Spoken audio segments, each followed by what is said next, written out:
Bonjour à toutes et à tous et bienvenue dans ce cours de management sciences de gestion et numérique. Au programme de cette vidéo aujourd'hui, le numérique est-il vecteur d'amélioration de la relation client? Dans la vidéo précédente, nous avons vu que le marketing avait notamment pour but de connaître les besoins du consommateur, de tisser une relation durable avec lui et d'assurer le succès commercial des produits. Étudier, connaître, comprendre le consommateur, ça veut dire quoi pour une entreprise? Concrètement, quelles sont les informations qui vont lui être nécessaires pour parvenir à ses objectifs? Tout d'abord, l'entreprise va chercher à cerner les besoins des consommateurs. Si l'on reprend l'analyse du psychologue américain Abraham Maslow, on peut distinguer 5 grands types de besoins. Les besoins physiologiques, se nourrir, se vêtir, avoir un toit sur la tête. Les besoins de sécurité, physique mais également psychologique, avoir un environnement stable, une zone de confort permettant de se projeter dans le futur par exemple. Les besoins d'appartenance, créer du lien social, se sentir appartenir à un groupe. Les besoins d'estime, être reconnu pour ses qualités, se sentir apprécié et aimé. Et enfin, les besoins d'accomplissement. Besoin de se sentir épanoui dans la vie, d'être heureux, etc. Cette classification est intéressante car les choix marketing qui vont être faits par l'entreprise vont en partie dépendre du type de besoin auquel l'entreprise cherche à répondre. L'entreprise va également chercher à cerner les motivations des consommateurs, en d'autres termes, ce qui les pousse à acheter. On en distingue 3. Les motivations hédoniques, le consommateur va chercher à se faire plaisir. Les motivations oblatives, le consommateur va chercher à faire plaisir aux autres. Les motivations d'auto-expression. À travers la consommation de tel ou tel produit, le consommateur va chercher à exprimer qui il est. Pensez par exemple au style vestimentaire. Il peut marquer l'appartenance d'une personne à un groupe, il peut permettre à quelqu'un de se fondre dans la masse ou au contraire marquer sa différence. L'entreprise va chercher ensuite à comprendre les freins, c'est-à-dire ce qui retient le consommateur d'acheter. On en distingue 3 types. Cela peut être un doute sur l'intérêt ou l'utilité du produit, sur sa fiabilité, sur sa qualité. Ça peut être une peur, réelle ou imaginaire. On a déjà tous, par exemple, entendu une personne un peu âgée dire que la technologie n'était pas faite pour les personnes de sa génération et que le numérique, c'était un truc de jeune. Et enfin, les inhibitions. Elles proviennent souvent de notre culture au sens large. Pensez par exemple à la consommation de certains aliments qui dépendent largement de nos habitudes culturelles. Enfin, pour terminer, l'entreprise va chercher à comprendre l'attitude du consommateur. Qu'est-ce que connaît le consommateur de la marque ou du produit? C'est l'élément cognitif.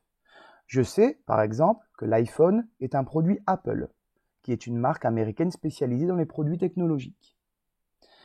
Qu'est-ce que ressent le consommateur à propos de la marque ou du produit? C'est l'élément affectif. Je poursuis mon exemple. J'aime plutôt bien les produits Apple, ils sont beaux, fonctionnels, ils sont toujours au top de l'innovation. Et enfin, quelles seraient les intentions du consommateur envers le produit? Serait-il prêt à l'acheter? C'est l'élément conatif. Je poursuis mon exemple. Même si j'ai plutôt une bonne image de la marque Apple, je n'achèterai jamais un iPhone car je les trouve beaucoup trop chers.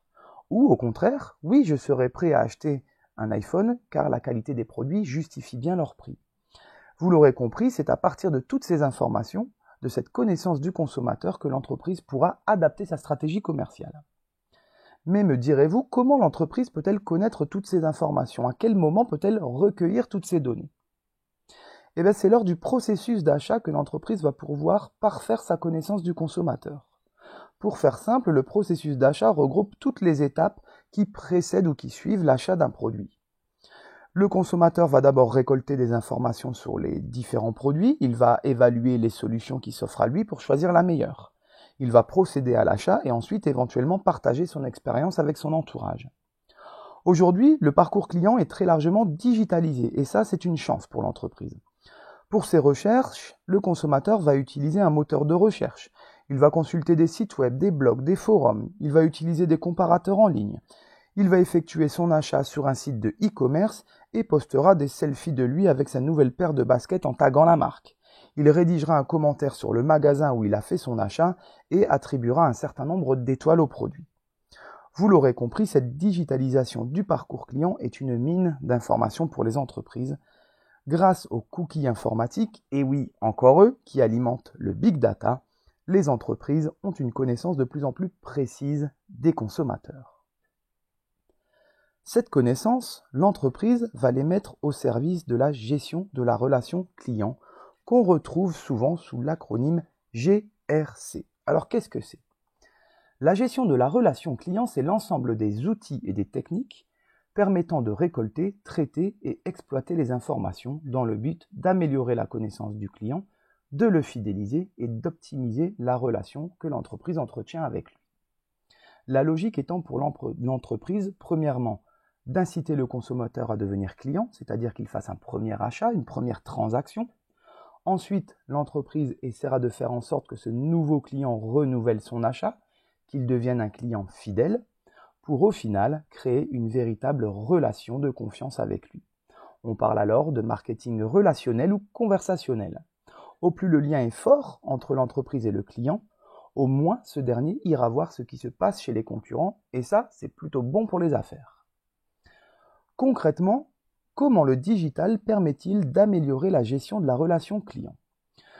Le digital permet de centraliser, récolter et exploiter toutes les données clients, et cela grâce à des logiciels spécialisés.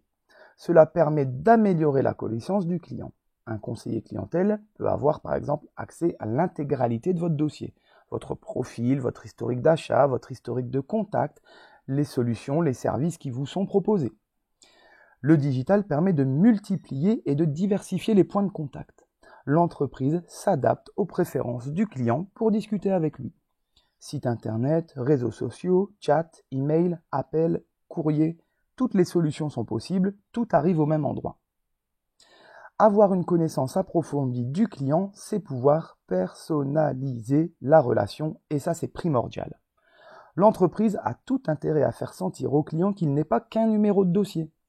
L'entreprise doit être capable de proposer des solutions adaptées à chaque client en fonction de son profil, de ses préférences.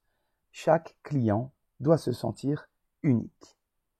Enfin, cette connaissance digitale du client permet à l'entreprise de faire de la publicité ciblée.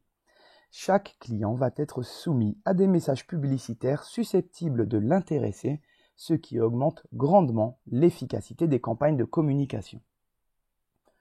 Si l'on résume tout ce qu'on vient de se dire, l'entreprise va chercher à connaître le mieux possible le consommateur, à comprendre ses besoins, ses motivations, ses freins, son attitude.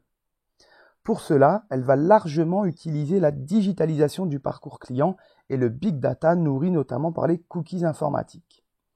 Cette connaissance du client, l'entreprise va la mettre au service de la gestion de la relation client qui permettra de créer un véritable attachement du client à l'entreprise, de personnaliser la relation et de faire de la publicité ciblée notamment. Voilà, il ne me reste plus qu'à vous remercier d'avoir suivi cette vidéo. À très bientôt pour un nouveau cours de management, sciences de gestion et numérique.